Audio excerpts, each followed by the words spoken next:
Hey guys, as some of you may know, this is Bisexuality Week, or hashtag Bi Week, or hashtag Celebrate Bisexuality Week, or hashtag Bi Awareness Week. I can't even keep track anymore. There are so many hashtags.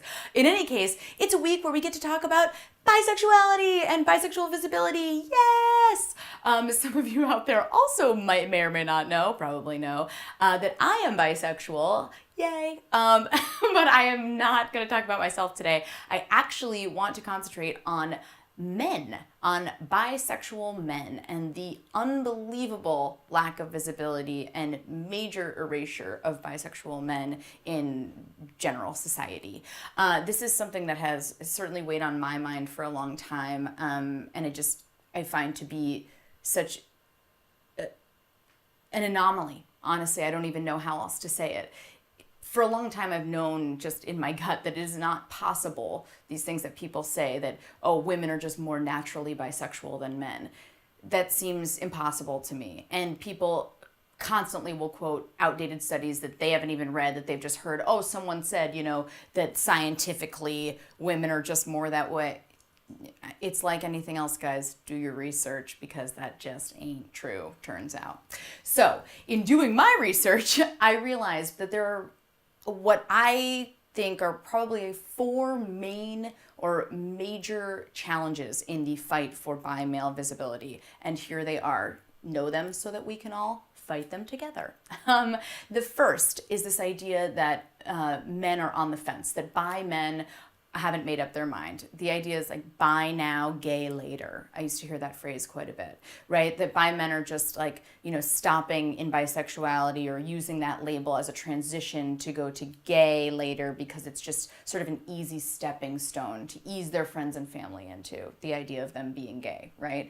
While that might be the case, and certainly is the case for some people, that is not the case for all. And by, forcing that narrative on anybody that comes out as bisexual, you are just telling them to their face that they don't exist. You're erasing them. It's incredibly unfair. So we need to really combat this idea that all bi men are somehow just on their way to being gay. When someone tells you who they are, believe them. Just a general rule of thumb. So there you go. Second, outdated studies, which I just mentioned. There was a study done in 2005 by Northwestern University that ended up in the New York Times under an article that I think was called Gay, Straight, or Lying, Revisiting Bisexuality. This study and article actually went viral and caused a huge amount of damage to bi-male visibility. And I won't go into all the science of that study. I'm going to provide links so you guys can go into it. But essentially what happened in a follow-up study in 2011 was that they realized that they had a flawed sample batch of people in the original study. And in 2011, actually many more legitimate bisexual arousal feelings were uncovered in that second study, in that follow-up study. But people still refer to the 2005 study because people don't do their homework. So please, like anything, when you're referring to statistics, do your homework. Next thing, when I think about the movement in the trans movement, as in the how far the trans movement has come over the past couple of years, I think about the fact that like her or not, Caitlyn Jenner had a huge part in that, right? A huge celebrity coming out as trans and paving the way for a lot of other people to come out and identify as trans. And it's been amazing, these people coming out of the woodwork, right? So what that says to us is that we need public figures to look to in order to identify with and feel confident in being who we are in society. Bi men do not have those figures. They just don't. Take a second right now and think of a bi male public figure, celebrity, a politician. Really hard, right? It's hard to even think of bi male characters on TV. I think I could think of 3 in all of TV and movie history. I mean, that's crazy.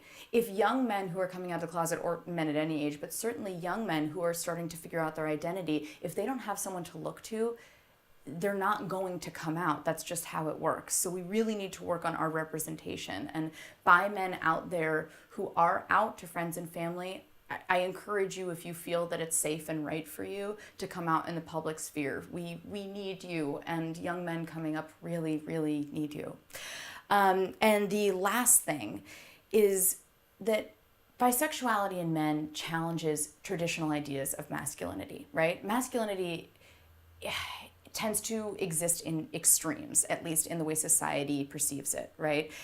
There's extreme heteromasculinity, and then there's sort of the opposite, the idea of like sissy boy and things that people associate with gay men, which is unfortunate and obviously false in many cases.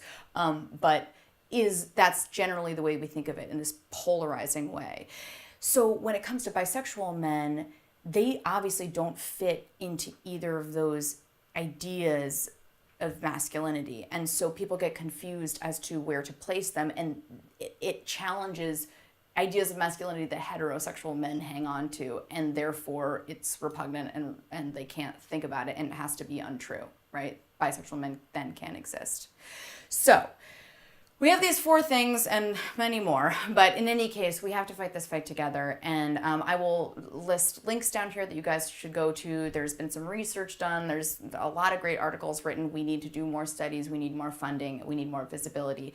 Bi men out there who are watching this, I see you. I celebrate you. And I really will continue to fight for you, as I hope we all will. So thank you guys for watching, and happy Bi Week.